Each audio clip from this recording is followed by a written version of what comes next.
A'udzubillahi minasyaitonirrajim. Bismillahirrahmanirrahim. Assalamualaikum warahmatullahi taala wabarakatuh. Alhamdulillahirabbil alamin wassalatu wassalamu ala asyrafil anbiya'i wal mursalin wa ala alihi wa sahbihi ajma'in. Subhanaka la ilma lana illa ma 'allamtana innaka antal alimul hakim. Rabbi shrah li sadri wa yassir li amri wahlul 'uqdatam min lisani yafqahu qawli. Allahumma aftah alaina hikmataka wanshur alaina min khazaini rahmatika ya arhamar rahimin.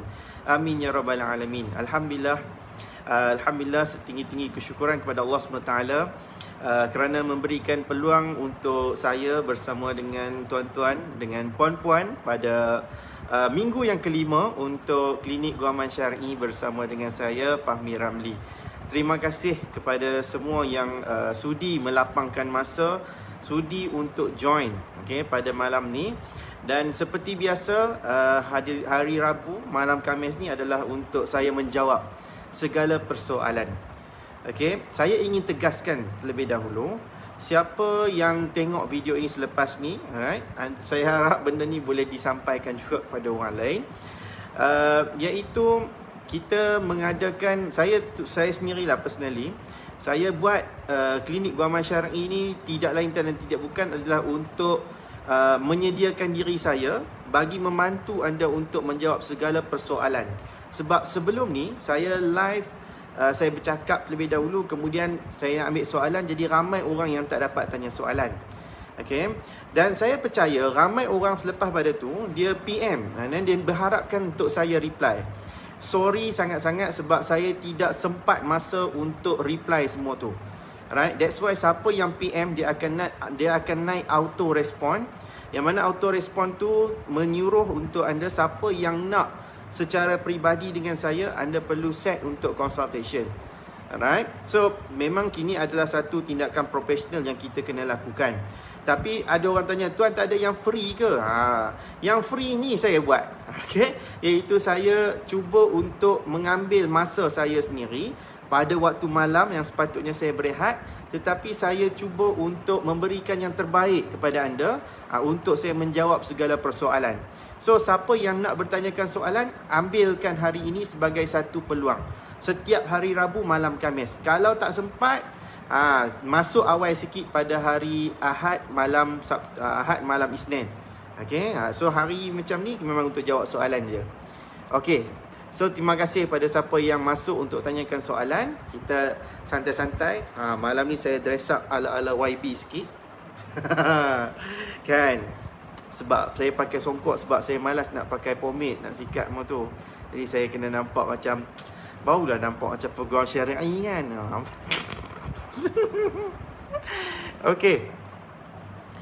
Fatin Taufik, salam tuan. Salam. Saya nak tanya, kalau nak buat surat perjanjian hutang perkahwinan dengan pasangan, saksi tu kena terdiri dari siapa? Saksi yang penting tu adalah jangan budak, kalau boleh lelaki, tak kisah kalau wanita pun, tetapi sebaiknya lelaki lah. Wakil daripada kita seorang dan wakil daripada suami seorang. Jangan melibatkan dengan anak-anak. Itu tip-tip dia. Kalau boleh, tak kisah saudara pun tak apa. Kalau lagi bagus adalah orang yang tidak ada kaitan. Orang yang tidak kaitan, macam contoh jiran ke, kawan ke, kan. So yang tu semua boleh jadi sebagai saksi. Perjanjian hutang bagus puan. Bagus buat, sebab ramai orang bagi hutang tapi tak bagi bagi pinjam, bagi suami pinjam duit, bagi isteri pinjam duit, tapi tak buat perjanjian. End up lepas habis berlaku perceraian, tiba-tiba tak mau bayar hutang. Jadi kita pula jadi penat lah kan, nak minta naik mahkamah pula nanti ni. So itulah tipsnya. Jangan anak, lelaki kalau boleh, kemudian wakil seorang daripada kita, wakil seorang daripada pihak suami. Begitulah. Terima kasih Puan Azimah Zuhari sebab memberikan saya star. Thank you. Ada soalan tambahan, ayat tertulis lepas. Dan perlu stem hasil ke? Boleh juga, boleh buat stem hasil. Tapi kalau tak ada stem hasil pun, saya rasa tak menjadi isu. Sebab benda ni, bila kita, let's say lah kan, kita nak buat tuntutan tu di mahkamah, Kita bukan nak persoal tentang stem issue tu. Alright. Tapi kita akan membangkitkan soal ketulinan, kan? Iaitu dengan dibawa pengesahan kepada saksi. So saksi tu yang akan mengesahkan kata memang ada perjanjian. That's why saksi tu penting dalam apa-apa keterangan, bukan stem hasil. Stem hasil ni pada saya yang penting, stem hasil penting untuk kita nak beli jual beli rumah ke ataupun sewa menyewa ke, kan. Yang tu tak apalah, sebab yang tu ada kaitan dengan tuntutan di mahkamah sivil. Tapi di mahkamah syariah, pada saya yang penting adalah keterangan saksi. So saksi tu yang penting. Okay. Oh, alright, Puan Natrah Rosli. Ni follower tegar saya ni. Terima kasih lah Puan masuk juga. Assalamualaikum Tuan. Waalaikumsalam. Baru-baru ini Tuan ada postkan mengenai nafkah sehingga mendapat perhatian followers. Ada yang kecam sehingga dikatakan Tuan anti lelaki. Oh, okey. Dan ada juga yang setuju dengan Tuan. Soalan saya, adakah Tuan anti lelaki? Dan apakah maksud pada posting nafkah tersebut? Mohon penjelasan secara ringkas. Terima kasih. Oh, okey. Ada satu quotes, kan, yang saya rasa quotes tu agak pedas, sindiran pedas kepada lelaki ataupun suami ataupun bapa lah, tak ada suami, bapa. Okay, seorang bapa yang mempunyai anak tetapi cuai, cuai dalam memberi nafkah anak tetapi nak kahwin. Bila kahwin tu abai nafkah anak. So adakah persoalannya, adakah saya ni anti lelaki? Sebab bunyi tu macam hentam lelaki, kan. It's not about hentam. It's not about hentam tu menyebabkan kita anti lelaki. Kenapa nak anti lelaki? Saya lelaki kot. Kan? Saya anti kepada ketidakadilan. Saya anti kepada kezaliman. Alright? Apa maksudnya? Iaitu saya sangat benci, saya sangat meluat kepada orang yang tidak meletakkan hak kepada tempat yang sepatutnya. Okay? Sebabnya nafkah anak ni adalah tanggungjawab. Dia adalah tanggungjawab yang kita tidak boleh nak elak. Sepatutnya dia tidak boleh dikatakan sebagai satu benda yang boleh dikompromi. Sebab memang tanggungjawab seorang bapa adalah memberikan nafkah anak. Kalau bapa-bapa ataupun lelaki ke perempuan ke yang tak setuju dengan kata-kata saya tu, mungkin mereka ni melenting, meloncat, melatah disebabkan benda ni mungkin kena kat batang hidung mereka. Kan? Sebab mungkin kena ada tuntutan tu kat mahkamah. That's why dia orang semacam kejam tuntut dan sebagainya. Pada saya, kalau kata nafkah tu nafkah yang sesuai, nafkah yang memang kita kata reasonable untuk tuntut, alright, takkanlah kita nak melenting. So mestilah kita rasa macam okey, setuju. Cuma kalau kita nak melenting pun mungkin sebab pihak ibu contoh dia tuntut luar biasa, minta sampai 1,000 sebulan contohnya. Nafkah apa? Sebab nafkah makan, minum hak yang mahal dan sebagainya. Tapi pada saya, kenapa saya melenting tu? Sebab ada setengah orang ni yang dia masih lagi nak nego sampai anak seorang RM100 sahaja. Yang ni saya tak boleh nak kompromi. Sebab pada saya yang ni memang satu bentuk ketidakadilan. Kena ingat, anak ni adalah tanggungjawab. Dia ni amanah. Dia bukan tugas dia untuk pergi bekerja. Tugas dia untuk belajar. Besar daripada kecil, dia nak kena belajar lagi. So tugas dia untuk belajar. Belajar bukan dapat duit. Kita yang kena cari duit untuk memberi nafkah. Logik ke RM100 untuk makan sebulan? Fikir tengok. Saya tulis quotes tu sebab ada berlaku kes masa tu dekat mahkamah. Bila kita dengar tu, bukan kes kita, tapi kita dengar tu, kita jadi geram. Sebab nak tegaskan kata nak bagi seorang anak 100. Ada 3 orang anak 300 saja nak makan sebulan. Saya kata 300. Saya belum quoteskan lagi apa yang ada yang popular itu tu, tentang hakim kata banduan dalam penjara pun makan satu hari RM15. Kali dengan 30, RM400.5. Anak ni lagi hina. Aku nak beritahu dia, geram sikit. Anak ni punya nafkah lagi rendah pada tu. Alright? That's why kadang-kadang saya pedas. Pendirian saya jenis macam bukan nak nak mengampu umpah sangat. Okay? Hampa nak kata, aku tak kisah. Sebab yang penting tu adalah kita tidak boleh kompromi dengan ketidakadilan ni.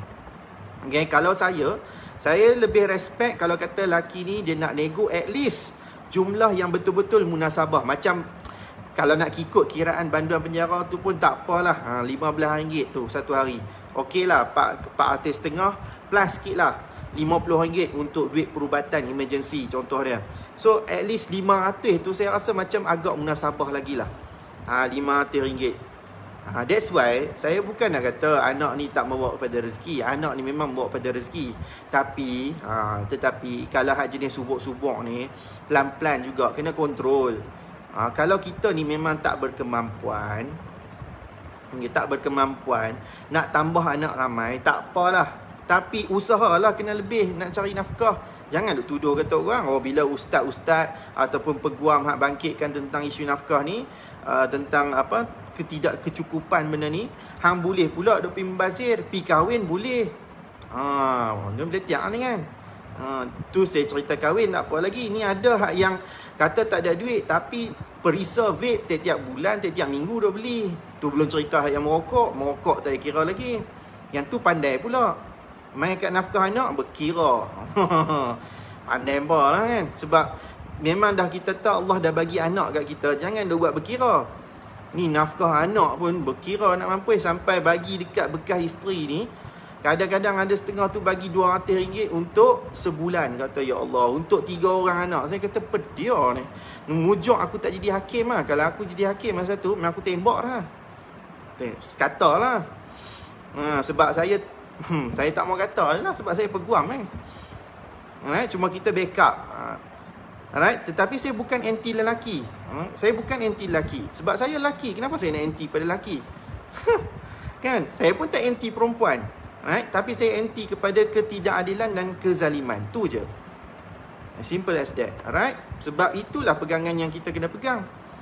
Kenapa kita nak melayan orang yang tak berlaku adil ni?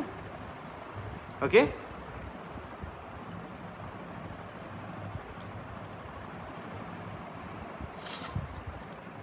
Assalamualaikum tuan. Kak Kia. Selamat malam dan semoga semuanya sihat belakang ni. Segak bersongkok baju Melayu. Dia sebab apa? Sebab saya malas nak pakai pomade Kak Kia. Okey lah kan sikit. Saya malas nak pakai pomade. Sakit-sakit kepala dah saya. Hari ni saya bawa balik daripada Manjung. Pagi tadi Manjung sampai tengah hari. Kemudian petang drive balik sampai ke Sungai Petani. Okey. Zuliana Hassan. Assalamualaikum tuan. Waalaikumsalam. Nak tanya, macam mana prosedur kalau guna khidmat Jabatan Bantuan Guaman? Macam mana saya nak tahu? Puan Zuliana kena pergi dekat JBG ya? Duduk kat negeri mana? Cuba pergi kena tengok Google kat mana JBG dekat negeri kita tu. Macam contoh kalau Pulau Pinang ada dekat Georgetown. JBG kat Kedah dekat Anak Bukit. Pergi kat situ, pergi tanyalah, mana saya nak tahu. Saya bukan Bantuan Guaman. Okay, saya bukan Bantuan Guaman. Saya Fahmi Ramli. Saya ada firma saya sendiri. Okay, firma saya bukan Bantuan Guaman. Assalamualaikum tuan. Waalaikumsalam. Kak Long Amy. Assalamualaikum tuan. Waalaikumsalam. Saya janda, kemudian abang saya tak mewali. Boleh saya pakai wali hakim ke? Okey, baik. Ayah kalau dah tak ada, so abang kalau ada, abang adalah wali akrab, wali yang sepatutnya menjadi wali kepada perkahwinan. Jadi kalau katalah abang tu enggan, prosesnya tetap sama, iaitu kena buat permohonan wali enggan. Okey, kita tak boleh buat permohonan wali hakim. Wali hakim hanya untuk orang yang memang dah tak ada wali. Okey, macam hilang ke, dah mati ke sebagainya, ataupun anak tak sah taraf ke, yang tu kena pakai wali. Boleh buat permohonan wali hakim.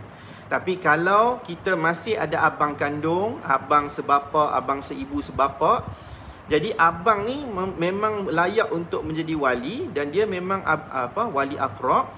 Jadi memang kita kena buat nama dia permohonan wali enggan. Alright, sebab prosesnya adalah mahkamah nak mengambil keterangan abang tersebut. Apa sebab yang dia tak mau jadi wali. Kalau tidak ada alasan yang munasabah, abang still tak mau juga menjadi wali, masa tu mahkamah akan memberikan kebenaran untuk perkahwinan tu secara wali hakim. Prosesnya kena buat permohonan wali enggan. Okey. Si Tulip Putih. Assalamualaikum tuan. Waalaikumsalam. Nak tanya kalau saya berpisah. Kalau saya berpisah maksudnya tak berpisah lagi lah. Tak ada apa-apa perintah penjagaan anak. Alright. Just setuju bagi kat saya. Okey. Ada apa-apa masalah ke di depan? Tak ada. Satu lagi, boleh tak saya nak tuntut kenaikan nafkah anak-anak sebab dah 6 tahun nilai masih 350 untuk 2 orang. Even dia tak menulis pun dia government servant and dah kahwin lain. Oi, boleh. Tak ada masalah. Kalau tak ada perintah hak jagaan, tak perlu buat. Okay? Kalau memang anak dah memang duduk dengan kita, si bapa pun tak kisah, anak duduk di bawah jagaan ibu, jadi tak ada apa-apa isu, maka duduk je lah. Kita perlu naik mahkamah untuk jagaan ni kalau ada isu. Kalau tak ada isu, apa kita nak naik mahkamah? Jaga je lah macam biasa. Okay? Boleh toleransi, tak ada masalah benda tu. Kalau untuk nafkah anak, okay? Kalau dah ada perintah nafkah anak, RM350 untuk 2 orang. Okay? Jadi kita rasa jumlah tu dah tak wajar. Alright? Mungkin kita rasa macam kita nak naikkan. Kita boleh buat tuntutan ubah perintah nafkah anak. Boleh. Sebab dah berubah fakta. Maksudnya perubahan anak tersebut punya pemakanan ke. Mungkin 350 dulu tu untuk susu, pampers contohnya. Tapi sekarang ni dah besar. Mungkin tak pampers susu dah kan. Kena beli makan macam biasa. Beli pakaian dia lagi dan sebagainya. So benda ni kita boleh buat tuntutan ubah perintah. Alright? Dia tak ada isu sebab culah ke tak culah, tak. Kita tuntut ubah perintah tu sebab perubahan matan ataupun kita sebut perubahan fakta terhadap anak tersebut. So kita boleh buat. Boleh buat tuntutan ubah perintah tu. Kena naik mahkamah sekali lagi lah, no. Assalamualaikum, boleh tanya kah? Memang Siti Syahira, jangan tanya soalan macam ni je, tergantung nanti orang lain naik dah tanya, rugi dah kita punya peluang. Okay, terus tanya. Memang hari ni buat ni untuk tanya. Siapa tanya terus. Ambil peluang. Sebab kita akan live selama 1 jam je untuk saya buat membuka soalan ni. Okay, kalau tanya saya untuk saya nak reply dekat dalam page, minta maaf. Alright, sebab memang kita tidak, saya sendirilah personally kalau hampa minta tanya saya untuk saya reply dekat dalam tu, memang saya tak reply. Alright, semuanya tu dihandle 100% oleh saya punya team. Okay, tapi dia orang yang akan uruskan untuk soalan-soalan semua tu. Okay, memang jangan expect kata untuk saya balas, memang saya tak tengok pun. Even posting apa pun kebanyakan saya tak tengok, dia orang yang buat. Saya just buat content je. Okay, untuk live ni je saya buat untuk nak menjawab soalan anda. Saya baru follow, terima kasih Puan Puteri Syakila. Muhammad Sabri, waalaikumsalam. Apa khabar? Khabar baik, khabar baik. Fatihah Tiha, assalamualaikum tuan, nak tanya macam mana cara nak poligami, cara berpoligami. Okey, kalau tanya kat saya akan jawab dari sudut undang-undang je. Kalau tanya kat saya macam mana untuk praktik tu, saya tak tahu. Okey, yang tu mungkin cerita ustaz-ustaz, cerita orang yang betul-betul mengamalkan poligami. Okey, tapi kalau tanya kat saya macam mana cara nak mohon poligami secara baik, okey, jadi kita kena buat permohonan poligami di Mahkamah Tinggi Syariah. Kena buat satu saman penyata tuntutan. Si lelaki lah, okay? Lelaki kena membuat tuntutan di Mahkamah Tinggi Syariah negeri yang dia duduk, negeri yang dia mustatin, memfailkan dan kemudian akan ada perbicaraan lah. So hakim nak akan menyiasat, okay, tentang keboleh terimaan lah. Kenapa nak membenarkan kepada suami ni berpoligami, lelaki ni berpoligami. So kita kena mulakan dengan saman dan penyata tuntutan. Kena difailkan di mahkamah. Dan kalau katalah tidak ada masalah, isteri pertama pun mungkin datang, ataupun kalau dia datang pun dia tak lawan lah, okay? So memang setuju, maka perintah poligami tu mungkin akan dapat. Dan bila dah dapat perintah poligami daripada Mahkamah Tinggi Syariah, barulah bawa pi buat permohonan dekat pejabat agama. So dekat pejabat agama tu kena lampirkan borang permohonan nikah, kebenaran nikah daripada Mahkamah Tinggi sebab untuk poligami, dan HIV semua tu macam biasalah. Okay, macam orang nak menikah mula-mula, cuma poligami ni kena ada perintah mahkamah. Okay, kena ada perintah mahkamah. Asifi Putri Aura. Tuan, saya nak tanya, kalau saya tuntut mut'ah dalam bentuk wang simpanan bekas KBSP, boleh ke tuan? Kalau nak tuntut wang simpanannya memang dia tak berduit. Kita mut'ah ni bukan kita bersandarkan kepada duit KBSP ke, duit simpanan ke, tak. Okey, kita tuntut mut'ah tu, okey, dengan nilai yang kita rasa macam kita nak tuntut, yang sewajarnya jugalah. Kena tengok juga, wajar ke ni kalau baru menikah setahun lebih kemudian bercerai, setahun lebih je, tapi tuntut mut'ah tu, subhanallah, tinggi dah mampu kan. So kadang-kadang tak logik, kena tengok pada logik jugalah. Saya tak ada satu kiraan yang tepat, cuma yang pentingnya pegangannya adalah 99,000 ke bawah, yang tu mahkamah rendah. Kalau jumlah tuntutan tu 100,000 ke atas, mahkamah tinggi. Tengok kesesuaian dan kewajaran jugalah. Dapatkan nasihat peguam berapa jumlah mut'ah yang sesuai. Okey, kita tuntut berapa tu tak ada masalah. Cuma masa pembuktian di mahkamah, tu kita kena maklumkan, kita kena membuktikan kepada mahkamah tentang bagaimana pihak lelaki ni berkemampuan untuk membayar tuntutan kita tersebut. Contoh, kita tuntut 10,000, okey, dan kemudian masa perbicaraan nanti mahkamah akan nak dengar juga, kita tuntut 10,000 ni macam mana kita boleh buktikan yang pihak lelaki boleh bayar banyak macam tu. So salah satunya adalah membuktikan dengan dia ada wang simpanan KDBSP lebih daripada 10,000. So kita lampirkan apa benda, ada salinan dokumen berkaitan dengan KDBSP, contohnya baru pencet, tengok dapat 100,000. So kan berkemampuan untuk membayar 10,000 tersebut. Ni contoh dia. Okey, dia bukannya bayaran bulanan. Mut'ah ni duk bayar bulanan tu. Kalau mahkamah perintahkan untuk bayaran bulanan pun, bayar sikit-sikit pun, still kita kena buktikan yang dia berkemampuan untuk membayar. Muhammad Izzat Luqman, Assalamualaikum warahmatullahi wabarakatuh. Seandainya si bapa bekerja di luar negara, apakah perintah nafkah masih boleh digunakan di luar negara? Boleh, Okey, saya faham. Mungkin isu yang nak ditanyakan ni adalah isu berkaitan dengan penguatkuasaan, kan? Alright, saya bagi situasi. Situasinya adalah, kalau katalah pihak-pihak ni dah ada perintah nafkah. Si ibu ni lah, dia dah ada anak, dia dapat perintah nafkah sebulan berapa. Kemudian si bapa ni dia kena kerja dekat overseas, keluar daripada negara tersebut, kan?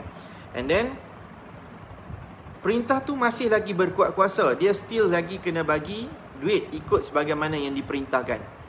Sebab perintah nafkah, kan? So memang wajib untuk dibayar.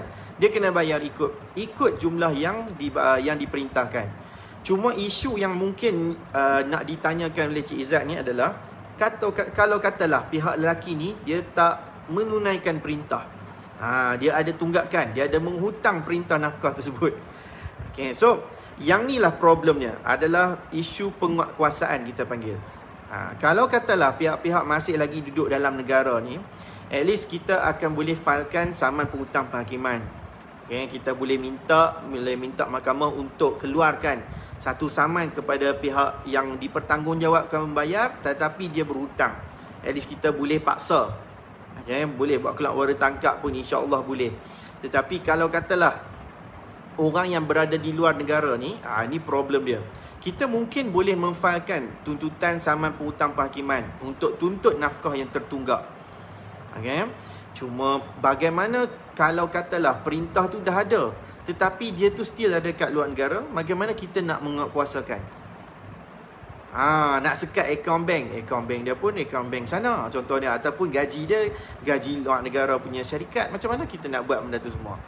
Inilah problem dia bila melibatkan pada isu penguatkuasaan. Okay, so pada saya kena lebih transparent lah saya bagi tahu. Kebanyakannya perintah mahkamah yang dah dapat ni agak sukar untuk dikuatkuasa. Okay, apabila dia telah melepasi kepada keluar negara.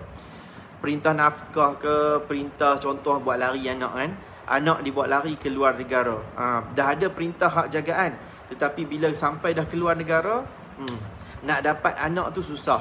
Walaupun kita tahu ada dekat mana, dekat negara mana pun, dekat alamat yang spesifik pun, tapi polis dekat sana tu ikut ke tak ikut, yang tu yang kita tak pasti. Problem ni adalah penguatkuasaan. Faham Aisyah Sofia, Assalamualaikum tuan. Waalaikumsalam. Adakah cara untuk berpoligami tanpa perlu melalui mahkamah, tanpa persetujuan isteri pertama?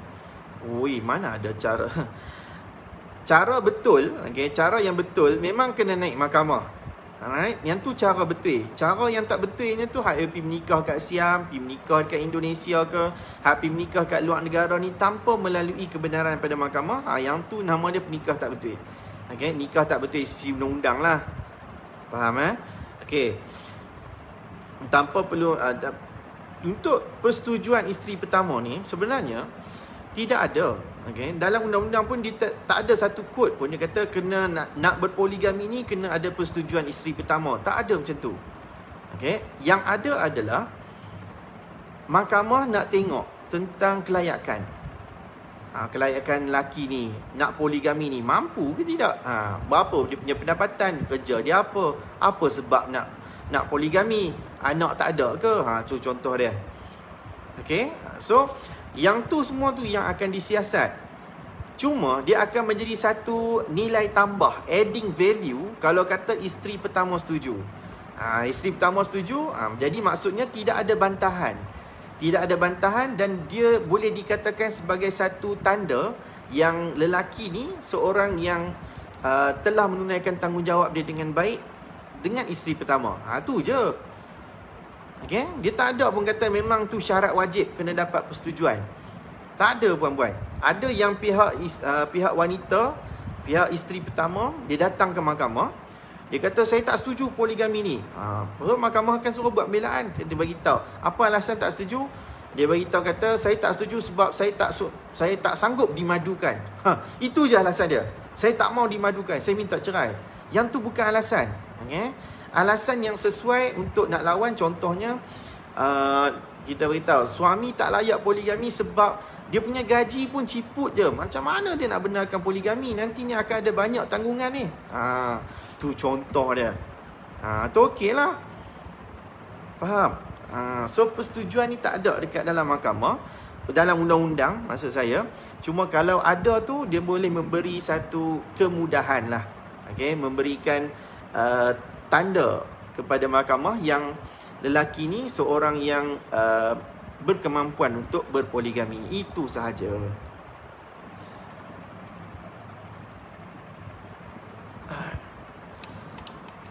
Menyayak Ustaz no?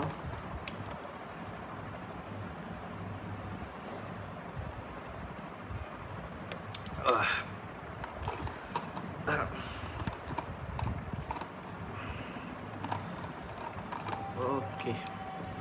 Zahid Abbas, tuan, cerai hakam suami wajib bayar iddah dengan mut'ah ke walaupun suami tak lafaz terima kasih? Baik. Melalui penerangan, melalui penerangan daripada counsel saya yang partner di bawah firm saya, Tuan Hanafi dan Tuan Syafiq, bagi perceraian yang berlaku secara hakam, mereka kata tidak boleh membuat tuntutan mut'ah dengan juga nafkah iddah kalau kata diceraikan melalui hakam. Sebabnya kalau dah sampai cerai itu melalui hakam, maksudnya isteri itu yang berkehendakkan untuk bercerai. So ni contoh kalau kata isteri yang nak bercerai tu, dia tak, suami tak mau cerai, tapi dia proses tu dah JKP, dah sampai kepada hakam dan kemudian hakam yang pisahkan. Maksudnya isteri tu yang bersungguh-sungguh nak bercerai sehingga hakam memisahkan perkahwinan tersebut. Alright, jadi dalam proses perceraian secara hakam, iddah dengan mut'ah tidak boleh dituntut. Iddah lagilah iddah sebab lafaz talak rajai sahaja boleh tuntut. Tapi kalau hakam dia bukan rajai. Dan kemudian untuk mut'ah, mut'ah ni sebenarnya jadi isu. Ramai yang berpandangan dia tidak boleh dituntut. atas tak boleh dituntut oleh isteri yang diceraikan secara hakam. Tapi katakanlah yang memfailkan perceraian ni, yang bersungguh-sungguh nak bercerai tu adalah suami. Tetapi mungkinlah ada setengah ni yang sebab isteri tak setuju, kemudian dia pergi kepada JKP, dia pergi kepada hakam, sampai hakam pula yang pisahkan. Contohnya lah.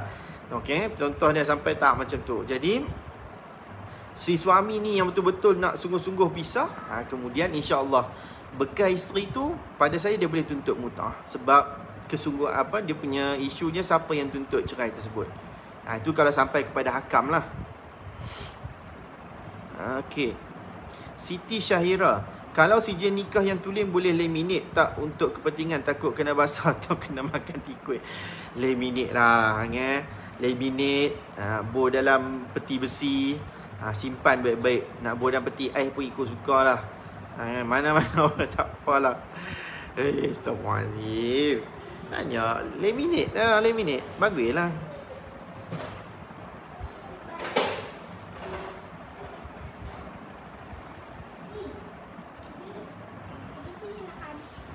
Lagi dia habis.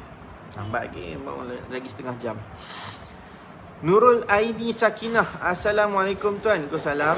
Saya nak tanya, saya dengan suami dah setahun tidak duduk satu rumah. Saya dah banyak kali bincang untuk berbaik.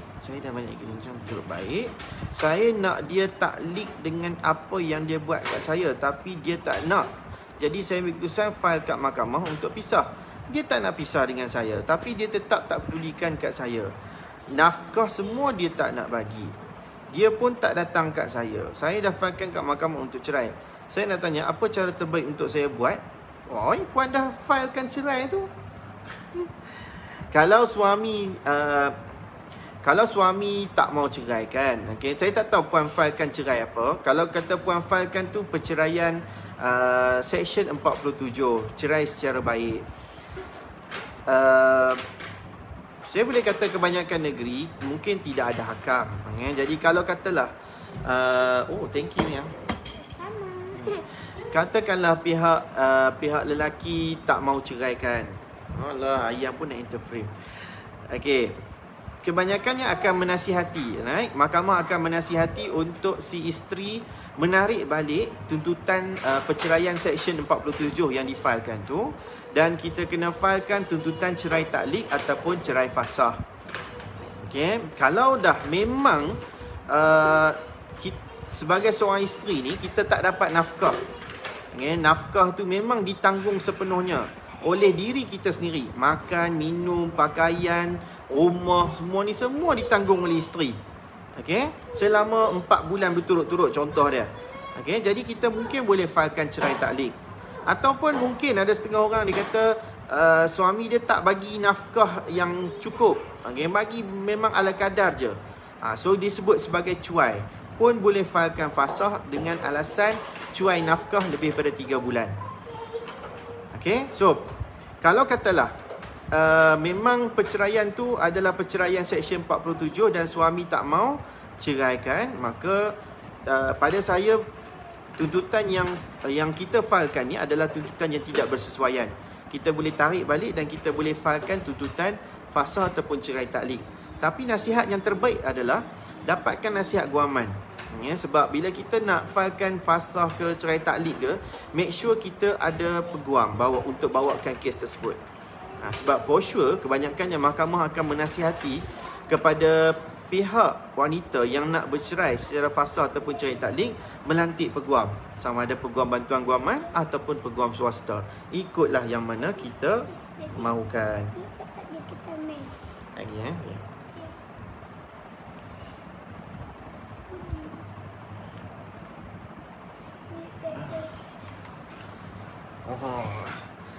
Saya dijamu dengan betik.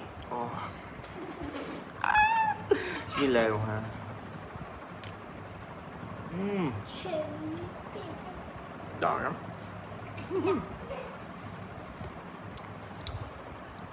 Kat rumah saya ni menjadi pokok betik.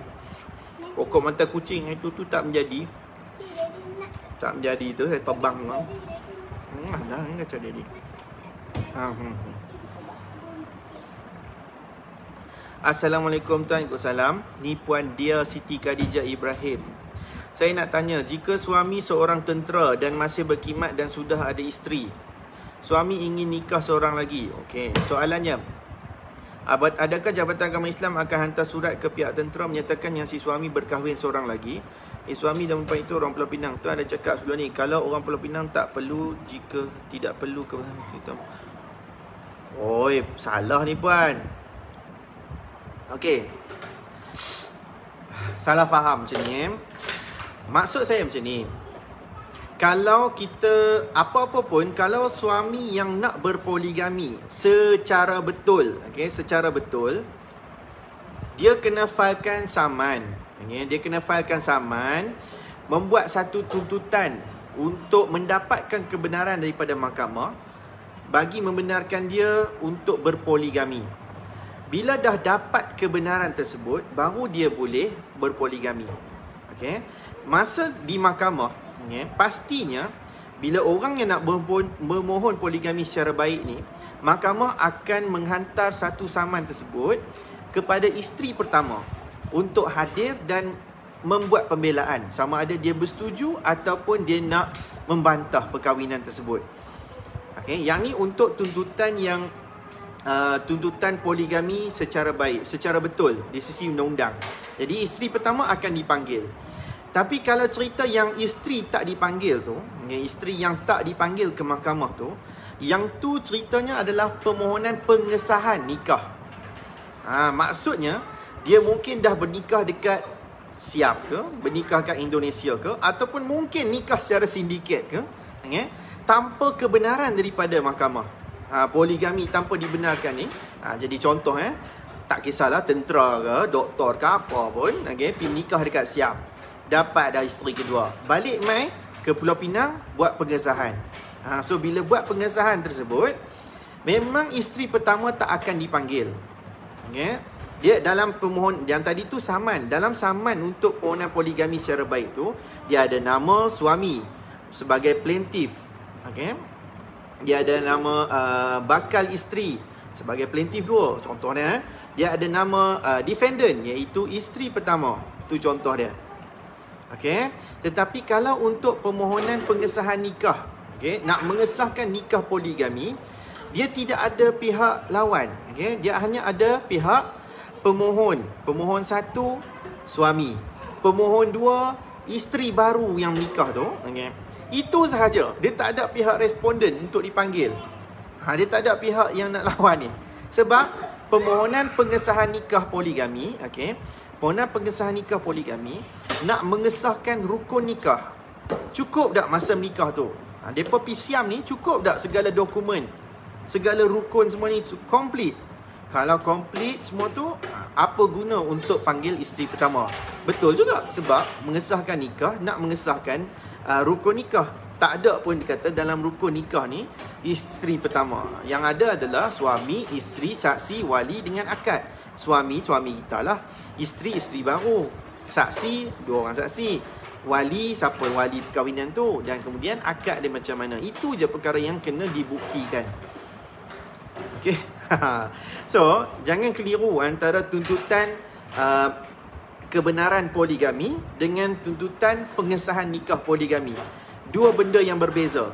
Kebenaran maksudnya belum kahwin poligami lagi, tapi nak dapatkan kebenaran daripada mahkamah. Pengesahan nikah dah berlaku dah poligami, dah menikah dah kat Siam contohnya, balik nak buat pengesahan. Kalau pengesahan memang isteri pertama tak dipanggil. Tapi kalau untuk permohonan poligami yang secara baik, isteri pertama akan dipanggil. Ni kalau di Pulau Pinang. Tapi kalau di Kedah, permohonan pengesahan nikah poligami, isteri pertama akan dapat tahu juga. Dia mesti akan diserahkan. Ni contoh dekat Penang dengan Kedah. Kalau di Perak, Perak pun isteri pertama akan dapat satu saman juga permohonan. Dia akan dapat permohonan pengesahan tersebut. Sebab di Perak, pemohon dan juga responden, dia tak ada isteri kedua tu. Kalau di Perlis, dia ada juga pemohon dengan responden. Kalau tak silap saya lah.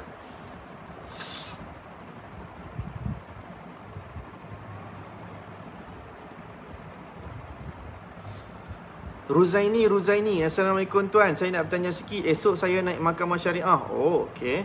Soalan saya, suami ada cakap suruh saya buat surat aku janji supaya tidak menuntut harta pencarian, duit dan anak. Jika saya buat surat tu, dia akan lepaskan saya. Jadi saya dah buat surat tu, saya penat nak naik turun tangga mahkamah. Okey, jadi apa soalannya? Okey, saya tak tahu lah. Tapi saya boleh berpandangan.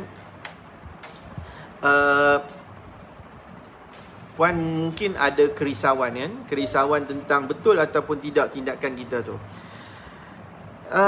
Kalau perceraian tu nanti tak perlu buat. Kalau kita setujulah kan. Kalau kita setuju dengan syarat yang diberikan oleh suami ni. Suami kata aku boleh ceraikan hang tapi dengan syarat hang jangan tuntut apa-apa. Okay, so nak buat perjanjian. Pada saya tak buat perjanjian dekat luar mahkamah pun sebaiknya bagi tahu semasa di hadapan hakim.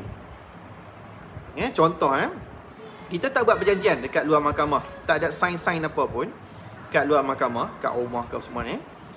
Kita pergi kat mahkamah, pergi masa hari nak bercerai tu, maklum dulu. Alright. Suami dia boleh maklum, tuan hakim, saya setuju untuk ceraikan isteri saya dengan syarat isteri saya ni tidak menuntut apa-apa selepas perceraian. Contoh dia. So kita boleh record. Dia takkan boleh tuntut nafkah iddah, dia tak boleh tuntut mut'ah, tak boleh tuntut nafkah tertunggak. Tu contoh dia. Okay. So kita boleh recordkan benda tersebut. Okay. Jadi bila kita boleh recordkan benda tu, hakim akan catat benda tu dalam perintah. Bila berlaku catatan dalam perintah perceraian tersebut, yang tu lebih kuat daripada perjanjian dekat luar mahkamah macam ni. Okay, sebab perintah dia lagi kuat daripada perjanjian luar mahkamah. Okay, sebab dia adalah perintah mahkamah.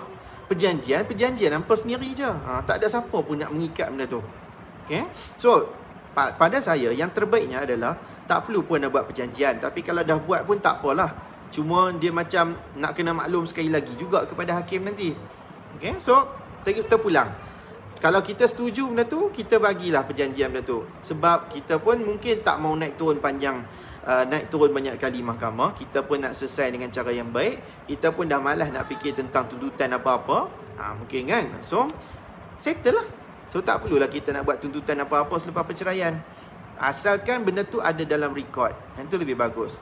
Untuk harta sepencarian, Mahkamah Rendah Syariah dia memang tak boleh record. Okay, tak boleh ada perjanjian berkaitan dengan nak gugurkan harta sepencarian. Sebab yang tu kuasa Mahkamah Tinggi. Let's say lah kan, anda let's say, saya bagi contoh katakanlah suami dengan isteri ni dia buat satu perjanjian sebelum nak bercerai, buat sendiri-sendiri punya ni. Dia kata suami isteri takkan tuntut mut'ah, nafkah iddah, nafkah tunggak, harta sepencarian, contoh dia. Okey. Katakanlah semasa berlaku perceraian tersebut, benda tu tidak direkodkan. Okey, tak direkodkan. Dan harta pencarian tak boleh direkodkan di mahkamah rendah. So, bila berlaku perceraian begini, katakanlah dah habis dah endpoint iddah semua tu, kita nak buat tuntutan harta pencarian juga. Ada perjanjian ni. Perjanjian luar mahkamah. Contohnya kan. Tapi lepas pada tu kita nak filekan juga tuntutan atas pencarian. Boleh ataupun tidak? Pada saya, ya boleh lagi. Masih boleh. Sebab perjanjian dekat luar mahkamah, perjanjian antara individu ni, dia tidak mengikat mahkamah. Mahkamah tak perlu nak ikut pun. Sebab yang ni bukan perintah. Yang ni perjanjian masing-masing je. Boleh jadi si isteri kata, saya setuju masa tu tak mau tuntut atas pencarian, hanya untuk atas pencarian yang tu saja. Tu contoh dia. Motor saja ke kan. Tapi bab rumah saya nak tuntut juga. Boleh jadi. That's why harta pencarian ni, kalau katalah bersetuju perjanjian di luar mahkamah takkan tuntut, and then berlaku perceraian, and then nak tuntut juga atas pencarian tu di Mahkamah Tinggi Syariah selepas dah berlaku perceraian, jawapan saya, dia masih lagi boleh dibuat tuntutan. Sebab tidak ada perintah yang menggugurkan tuntutan atas pencarian. Kalau kita nak masukkan benda ni Okay, nak masukkan perintah tentang isteri tak boleh tuntut atas pencarian dekat mahkamah rendah, saya percaya benda ni tidak boleh direkodkan. Sebab yang tu adalah kuasa mahkamah tinggi. Anda nak bercerai, dia akan berlaku di mahkamah rendah. Sama juga macam kes jagaan anak. Kes jagaan anak pun, dia adalah kuasa mahkamah tinggi. Kalau kita nak rekodkan benda tu dekat dalam mahkamah rendah syariah, tempat anda nak bercerai, saya percaya kebanyakan hakim dia tak akan rekod benda tu sebab yang tu adalah kuasa mahkamah tinggi. Jadi dia tak boleh dimasukkan. Yang boleh apa dia? Yang boleh direkodkan adalah gugurkan mut'ah, gugurkan nafkah iddah, gugurkan nafkah tertunggak. Itu je, 3 je. Okay? Nafkah anak memang tak boleh gugur lah. Nafkah anak tu adalah wajib, memang tidak boleh digugurkan.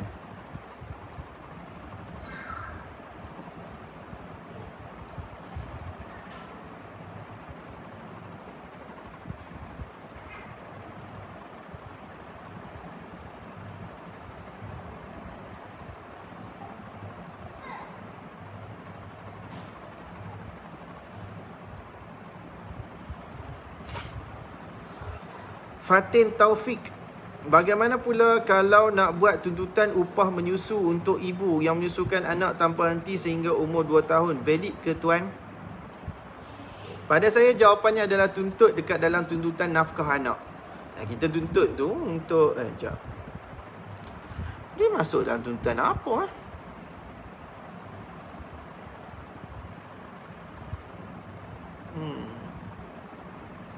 Kita bukan tuntut saya kan personally, saya rasa lah kan, saya tak pasti jawapan saya ni betul ataupun tidak. Okay.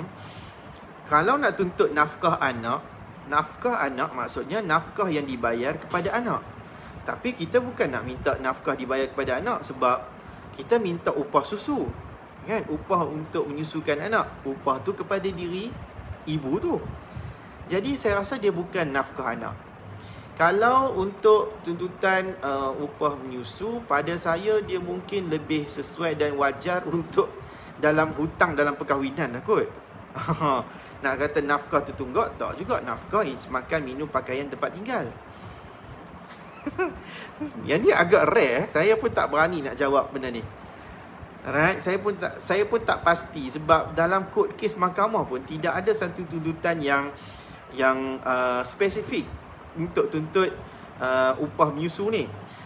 Tapi pada saya, dia adalah lebih sesuai dan mungkin berkait rapat dengan isu hutang dalam perkahwinan. Yalah kan, sebab kita upah menyusu, upah susu baby, kita susukan. Kemudian dalam syarak pun kata boleh tuntut upah susu. Jadi upah tu kalau tidak dibayar, maksudnya dia boleh jadi kepada hutang. Jadi pada saya, jawapan yang terbaik yang masih boleh dihujahkan dekat dalam mahkamah adalah berkaitan dengan hutang dalam perkahwinan. Yang itulah yang saya nampak lebih wajar dan lebih sesuai. Okey.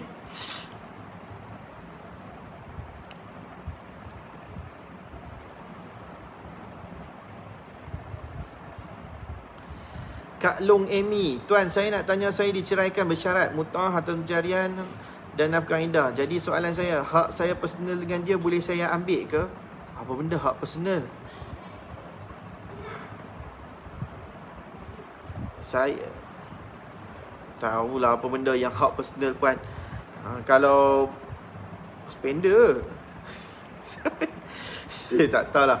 Saya tak tahu apa yang personal tu. Kalau kata barang-barang yang personal, yang kita baju-baju semua tu kan, memang ambil lah kan. Boleh lah ambil. Personal kot. Mut'ah lah. Saya tak pasti apa benda yang personal yang puan masukkan ni. Cik Comel, Assalamualaikum tuan. Oh, comelnya kucing ni. Saya bertanya anak buah ada seorang anak perempuan umur 3 tahun. Suami dia seorang penagih, kerja tak ada. Selalu masuk keluar penjara je. Nafkah memang tak bagilah kat bini dia. Yang bagi belanja mak bapak dia. Beli susu pampers, makan tu semua. Lepas tu suami dia selalu ugut bunuh, pukul. Oh Allah. Ngaku bujang, selalu chat dengan perempuan lain untuk seks. Macam mana tu? Terima kasih. Macam mana? Apa? Kalau tanya kat saya macam ni, matilah. Macam saya nak tahu apa yang anak buah nak apa. Ni apa? Suami kan dia kata. Kalau anak buah ni masih lagi boleh bertahan lah. Kan? Kita bukan nak tahu. Saya tak tahu apa isi hati dia. Kalau dia kata dia masih boleh bertahan, dia cuma nak suami dia berubah, solat ajak lah. Solat ajak, mohonlah ya Allah, bukakanlah pintu hati suamiku untuk bertaubat, kembali ke pangkal jalan. Usahakan untuk ajak pergi kaunseling ke, berubat ke apa sebagainya lah. Kan? Sebab dia nak bertahan. Tapi kalau dia kata dia tak boleh dah nak bertahan dalam tempoh perkahwinan ni, nafkah pun tanggung sendiri, mak bapak pula yang tanggung, dengan ada isu dadah, isu ugut, unuh dan sebagainya ni, wajar ke nak bertahan? Kalau saya minta maaf lah. Oh, tak boleh. Perkahwinan toksik lagi. Okay, kita pulang lah. Kalau dia nak bertahan, bertahan. Kalau dia tak boleh tahan, dia filekanlah perceraian. Kalau suami dia tak setuju cerai, maka filekan fasakh.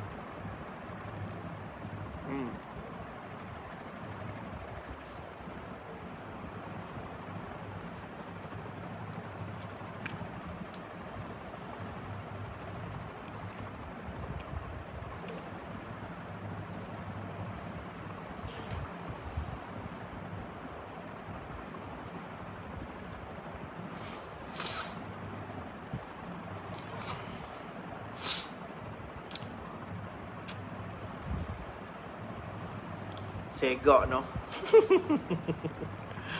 Allah, segak apa? 30 dah. Tahun ni saya 30 something.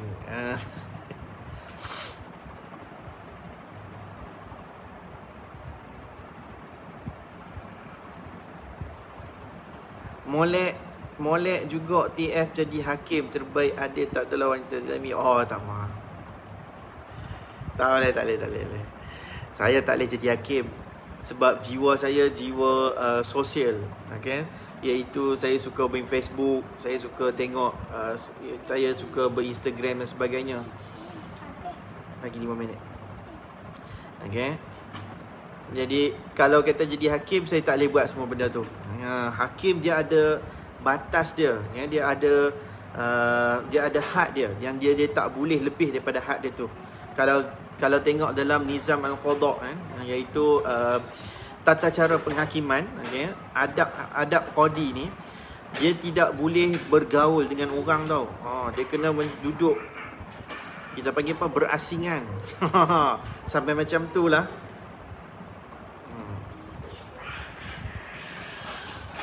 Terima kasih Bella Amni bagi saya 75 star. Thank you so much. Macam mana saya nak guna perkhidmatan tuan? PM nanti saya punya team akan bantu anda.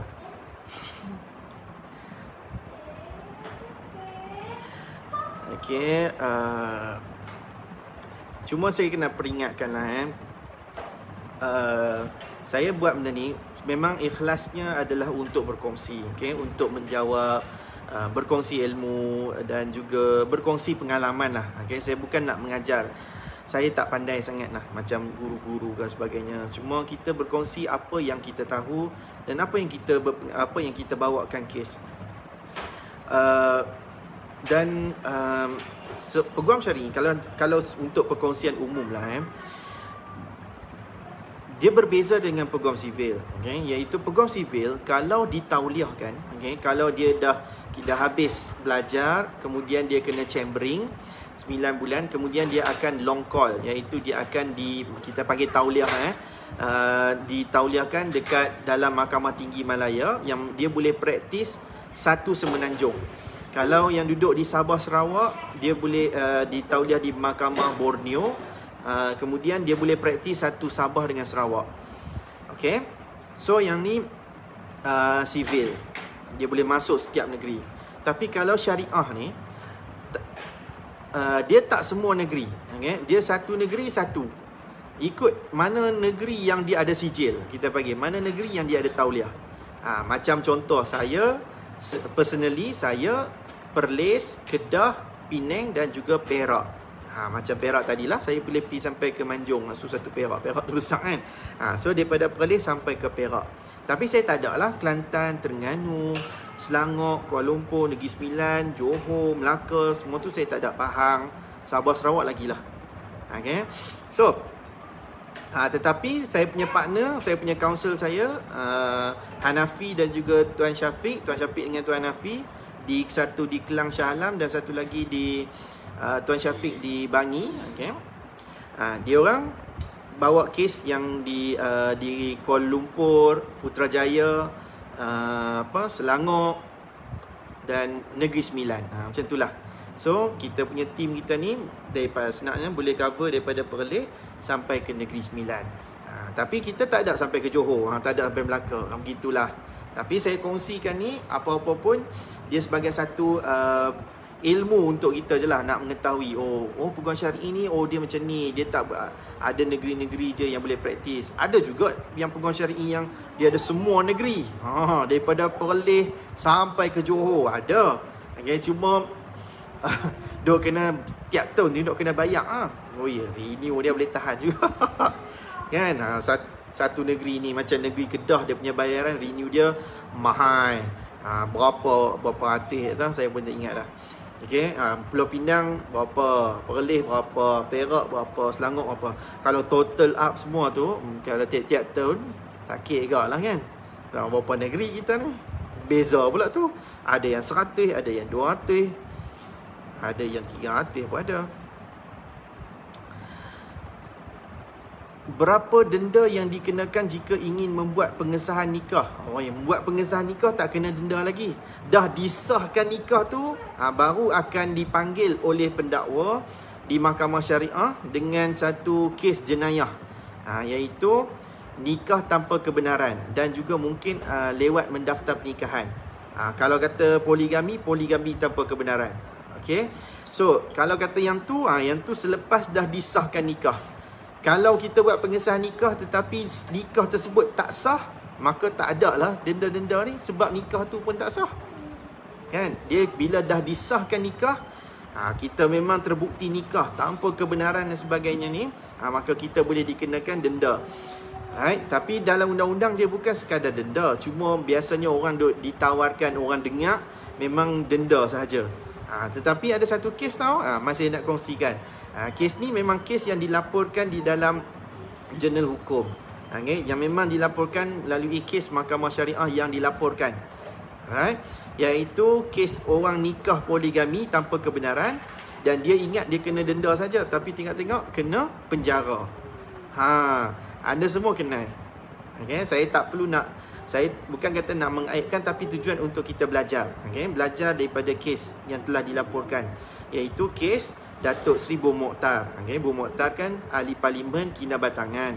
Jadi dia berkahwin dengan Datin Seri Zizi Ezek, kakak kepada Syahizi Sam kan. Jadi pernikahan tu didaftarkan, dibuat pengesahan dan memang sah, kemudian dikenakan untuk tindakan kes kesalahan. Okay? Bila kesalahan tu, ingatkan kena denda je, rupanya kena jatuh penjara sekali. Tapi dirayu. Okay? Bila dirayu ke Mahkamah Tinggi, jadi Mahkamah Tinggi menghazafkanlah, membuang tuntutan, membuang kesalahan penjara, hukuman penjara tersebut dan memberikan denda sahaja. Tetapi dia sebagai satu pengajaran lah. Maksudnya dia bukannya sekadar denda saja, tapi ada penjara juga. Okey? Dah habis dah. Okey, alright. Eloklah anak saya pun dah tegur dah ni bila nak habis. So kita dah habis dah sekarang. Thank you so much kepada anda semua. Satu gini, Cik Rosnani Daud ni nak tanya, contohlah si suami cakap aku dah failkan cerai tu, macam mana pula, adakah jatuh talak? Kalau baru failkan cerai, macam mana boleh jatuh lagi? Belum melafaz lagi lah, baru file, belum jatuh lagi. Melainkan kalau kata dah buat pengesahan, melainkan ada lafaz cerai luar mahkamah, buat pengesahan. So buat pengesahan tu nanti nak mengesahkan lafaz cerai yang berlaku di luar mahkamah tersebut. Okay. Alright, so terima kasih kepada anda semua yang sudi setia bersama dengan saya Fahmi Ramli untuk malam ini. Thank you so much pada anda yang masuk awal dan bertanyakan. Jadi siapa yang lambat, baru nak masuk, baru nak tanya soalan, minta maaf, lain kali masuk awal sikit. Sebab kita dah sediakan platform. Saya dah buka seawal jam pukul 9 malam, tepat tadi. Okay, jadi lepas dah ni pun dah sejam, 10.05 minit dah. So kita dah mengakhiri, habis dah. So siapa yang nak bertanyakan soalan, anda boleh tunggu pada hari Ahad malam Isnin. Saya akan live, saya akan cakap dulu something issue dan kemudian saya akan membuka soalan. Okay. Tapi kalau kata tak boleh benda tu, tunggu sekali lagi hari Rabu ni. Hari Rabu malam Khamis begini, anda boleh tanyakan soalan dan insya-Allah saya akan bantu untuk jawab soalan. Yang kali masa awal. Okay. Alright, siapa yang PM, saya terus terang sekali lagi saya katakan, bukan saya yang reply, saya tak tengok pun. Okay, saya tak tengok saya punya messenger, saya tak tengok semua tu. Alright, semua tu adalah urusan yang dilakukan oleh tim kita. Alright, kalau anda bertanyakan soalan, anda jangan expect soalan tu akan dijawab oleh tim. Sebab mereka tak tahu. Okay, mereka tak tahu nak jawab apa. Sebab dia orang bukan dalam bidang yang handle tu bukan dalam bidang syariah. Kalau anda expect untuk saya nak jawab untuk bantu anda secara personally, yang tu memang kena set secara consultation. Okay, so yang tu kena melalui prosesnya. Okay, tolong hormat dengan tindakan kita yang lakukan secara profesional ni. Okay, itu saja daripada saya. Fahmi Ramli, thank you so much. Saya mohon ampun dan maaf anda ada salah dan silap. InsyaAllah, selagi mana ada kudrat, saya akan berkongsi dengan anda semua. Itu saja daripada saya. Wabillahi taufiq wal hidayah. Wassalamualaikum warahmatullahi taala wabarakatuh. Jumpa lagi. Bye-bye. Bye-bye.